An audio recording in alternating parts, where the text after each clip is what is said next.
Boa noite, gente. A gente tá voltando de Pernambuco, do Encontro Nacional de Jovens. Todos esses jovens participam do Ministério Jovens aqui em Alagoas. E a gente tá querendo mandar um recado pra você. Voltamos preenchidos do Espírito Santo. E a galera vai mandar um recado legal pra você que vai participar do Proclama Cristo.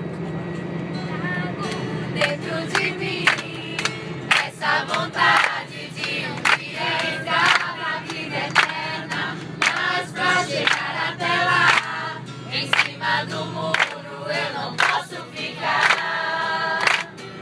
Santo, eu tenho que ser santo, pois se eu não for santo, nada eu serei. Santo, eu tenho que ser santo, pois se eu não for santo, nada eu serei. Decidi por quem? Decidi por Cristo. Decisão é isso.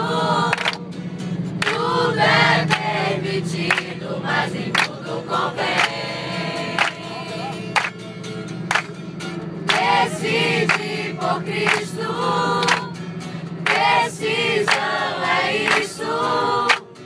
Tudo é permitido, mas em tudo convém.